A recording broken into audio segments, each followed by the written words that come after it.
Hi, everyone, and welcome to what is officially the second episode of my new podcast, LANGERR on the mic. And on this episode, I'm just going to improv a little bit because it's late on a Tuesday night. And, well, it's not that late, but just a little bit late just to do some hardcore research and whatnot. But, yeah, I'm just going to improv this and pretend this is a live show. So, yeah, I'm just going to spend the next 10 minutes or so talking a little bit of sports because there is a lot to talk about. This almost feels like October right now because it's you got the NBA, the NHL, NFL, MLB, all the big four sports leagues are resuming play soon. Baseball. MLB opening day, I believe, is in 2 days from now. You got NBA with a plan to start its season. NHL training camps are in full swing. NFL, you got a bit of a tweet storm from NFL players this weekend about how the NFL has pretended like COVID-19 hasn't existed, and even though again the NFL didn't really have a reason to do much about COVID until now because training camp is supposed to start and the preseason's supposed to kick off soon, but they had to cancel a Hall of Fame game and 2 weeks of preseason games, so. Again, the NFL now is having a rude awakening and finally having to deal with COVID-19, and it's having to, make a potentially significant impact on their season the same way it has for MLB, NHL, and NBA. So that's all fun, but obviously this channel and podcast I made to talk mainly Cowboys and Montreal Canadiens, and so today's video I want to make mostly about previewing Cowboys training camp, specifically talking about the drafted rookies. Now, Bradley and I and Ben DiNucci just signed their entry level deals or their 4-year rookie deals within the last 24 hours. So that's good. I believe CeeDee Lamb is the only rookie that has not been signed yet. But I'm hoping, or I'm assuming that will get done before training camp officially kicks off. But yeah, NFL training camp kicks off this week. Rookies supposed to report, I believe, on Wednesday or Thursday. So that's why I want to talk about this rookie class. We've had a whole summer to talk about it. Breaking down the draft and all that. But now I want to preview it leading into training camp. So all I can say is I'm going to make a very strong case for the Cowboys rookie second round pick Trevon Diggs. I almost said Stefan there, his older brother, but I'm going to make a case for Trevon Diggs out of Alabama, cornerback drafted in the second round by the Dallas Cowboys. He will be the most important rookie as part of this rookie class.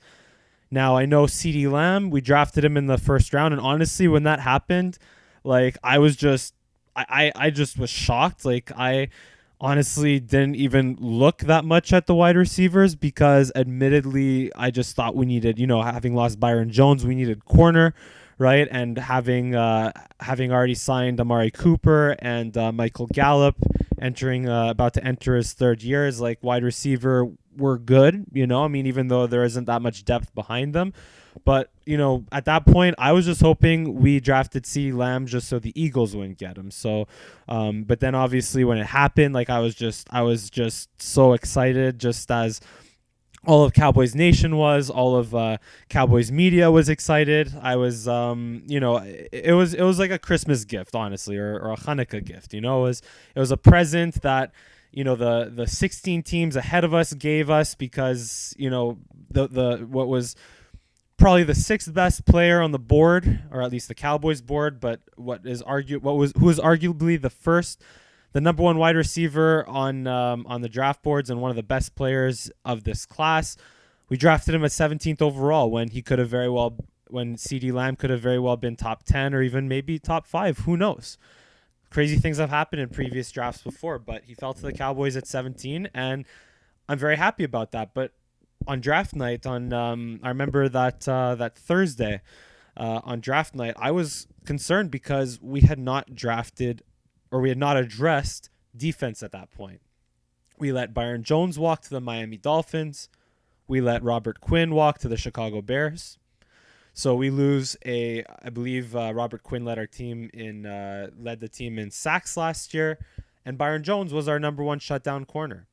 Now, I know a lot of Cowboys fans, Cowboys Nation, and the national media will hate on Byron Jones for not having a lot of interceptions. I believe, just again, I'm not looking at very much at stats now. I'm just kind of going more off the top of my head. But I know that Byron Jones is not a corner who is known for interceptions. What Byron Jones is known for, however, is not being thrown at. Why? Because Byron Jones is a cornerback, and his job is to defend the other team's number one receiver.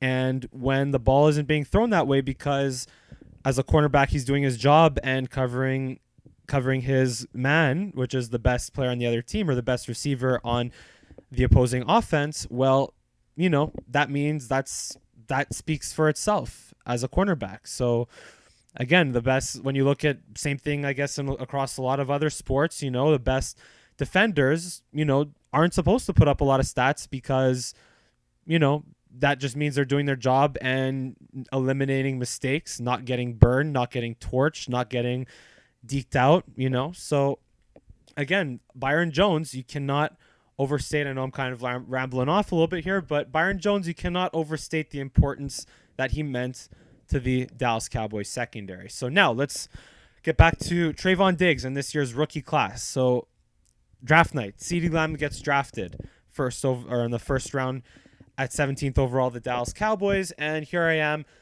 as a fan and as a Cowboys fan, I'm just thinking, we still haven't addressed pass rush. We still haven't addressed corner. What are we going to do on defense? Yeah, we have DeMarcus Lawrence on the defensive line. Sure. Yeah, we signed Dontari Poe, Gerald McCoy to cover the middle. Sure.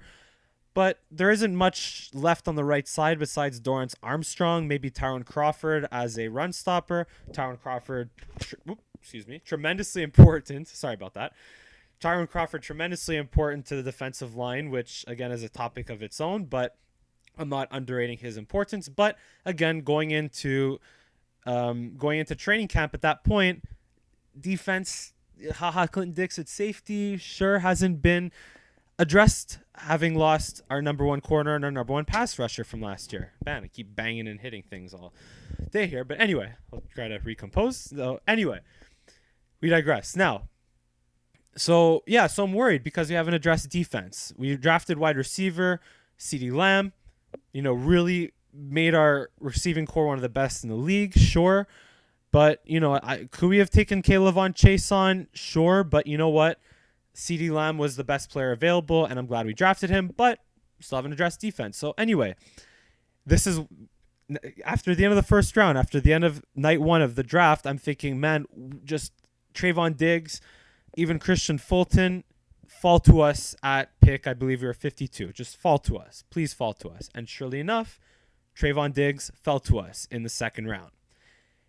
So that's where I get to my point that Trevon Diggs, having been drafted in the second round, and given the state of the secondary right now, we still have bodies, we still have players, we still have Cheeto Awuzie, we still have Jordan Lewis, we still have Anthony Brown, we signed Darryl Worley, and we drafted Reggie Robinson, but I think that's all we got. But yeah, we have bodies, but we don't have difference makers just yet. So it's almost going to be a cornerback by committee / they're going to battle it out in training camp and figure out who the best corners are, and they're going to make the team and go from there.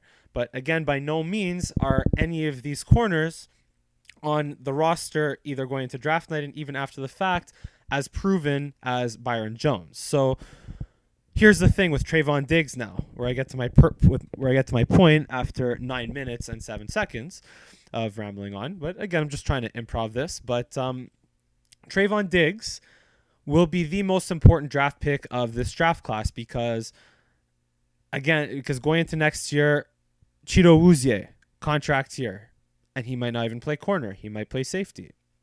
Jordan Lewis, contract year. Darryl Worley on a 1-year deal. And maybe Jordan Lewis could be a difference maker, but we don't know that. He has been in more of a sub-package role. But he hasn't been exactly a difference maker yet as a number 1 or number 2 cornerback, or as an every down cornerback on the outside. So that remains to be seen. So all this to say is now again, Trevon Diggs, having been drafted in the second round, is honestly the Cowboys kind of have to rely on him to be the guy, to be the shutdown corner going forward. Maybe not for this year because, as I've mentioned and rambled on about so far, is that we have the bodies right now to play corner and play defensive back, and including again Reggie Robinson, who we drafted in the fourth round. But going forward, it's going to be Reggie Robinson and Trevon Diggs at corner and Anthony Brown at corner for 2021. So unless, of course, the Cowboys decide to keep Awuzie and Jordan Lewis. But again, going into next year, those are the guys. So Trevon Diggs has, one of the best, scouted out as one of the best press men corners in the nation last year, coming out of the draft, one of the best press man corners. Highly athletic. He has the length, 6'2", 200 pounds. And he has the speed. He has all the numbers on paper. He's got to step in and be the guy to take over Byron Jones's role. I mean, he's wearing his number 31. He's got to step up and take over the role of being the go-to shutdown guy, if not this year, going forward. So yeah, that's basically Trevon Diggs has to be the guy. CeeDee Lamb, he'll give us one of the best receiving cores in the NFL this year and for a long time to come, hopefully.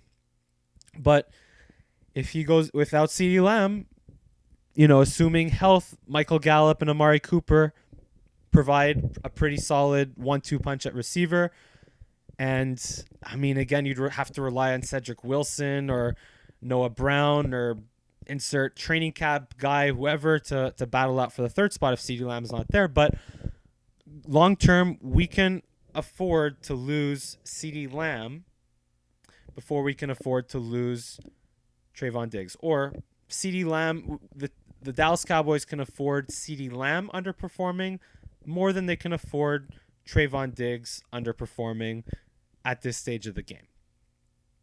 And that's the bottom line. After that, you have Neville Gallimore.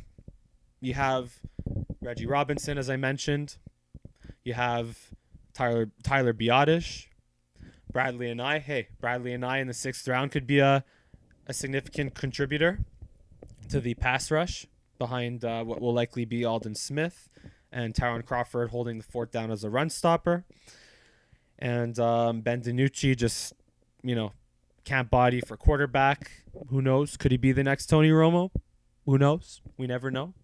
When Dak, maybe in a couple of years from now, if the Cowboys deem that Dak is too expensive to keep, and who knows where Andy Dalton is at that point, maybe Ben DiNucci's the guy. I don't know.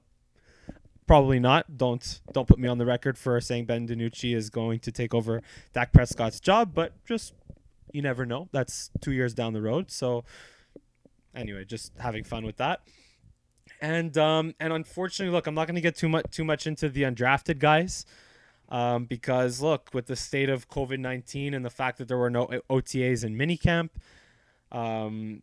there isn't. The reality is just there isn't that much opportunity for the undrafted guys to make a name for themselves. So, and if they do, then great. And I'll talk a little bit more about that in another video. But talking about Tyler Biotish at center. Look, it's going to be a fun battle between him and Joe Looney and Connor McGovern, even Connor Williams at middle guard spot. There's bodies there, and again, let the best man win and take and run with the starting job. Neville Gallimore excites me. I mean, there is a Canada bias there, but Neville Gallimore, heard a lot of great things about him. He's drafted in the third round. A lot of scouts, a lot of teams could have very easily drafted in the second round. That would have been a solid pick as well. I see Neville Gallimore being useful as a rotational pass rusher, maybe a rotational run stopper, but he's got to prove it. He's got to prove it. But I think he has a leg up over Tristan Hill because new coaching staff, they drafted him. The new coaching staff drafted Neville Gallimore. Tristan Hill is a Rod Marinelli guy. So, yeah, just I think Neville Gallimore has a leg up on Tristan Hill right now. So Tristan Hill's going to have a long way to go. But Neville Gallimore, again, is as a rotational pass rusher. Let's see what he has. Let's see what he's got. And then again, Reggie Robinson coming back full circle. Honestly, Reggie Robinson is I see him just as a camp, well, not as a camp body. He's a backup. He's a backup who will, again, if he pans out as one of your top 2 corners in the future, that would be fantastic. But even if he's just a guy to play in the case of injury, hopefully it doesn't hurt us too much. But yeah, just it was a really, he's good to provide depth at the corner position long term. But again, Trevon Diggs has got to be the guy long term. Trevon Diggs has to step in as a difference maker at corner that Byron Jones was. Byron Jones did it silently, in the sense that no one threw to him because he did his job so well and took away the opposing team's best wide receiver. So Trevon Diggs has to do the same thing. Again, it would be a bonus if it happened as a rookie, but long term, Trevon Diggs has to be the guy. And yeah, and I've rambled on for 16 minutes now. So this is my first podcast episode of just completely improving, doing no edits. So if you watched this far, thank you very much. Please leave a comment in the section below just to let me know what you think. And I'll take any criticism or whatever you have to say. Let me hear it out just so I can improve and be better in the next videos that I make. If you liked what you saw, then just give me a like on the video, of course, and hit the subscribe button, and send me a follow on Twitter. As usual, I'll include my handle in the description below. And that's it for tonight's episode of LANGERR at the Mic. And I look forward to seeing you at the next episode of LANGERR at the Mic. Again, tap the notification bell so you know when it comes out. And that's it. I look forward to seeing you then. Have a good night.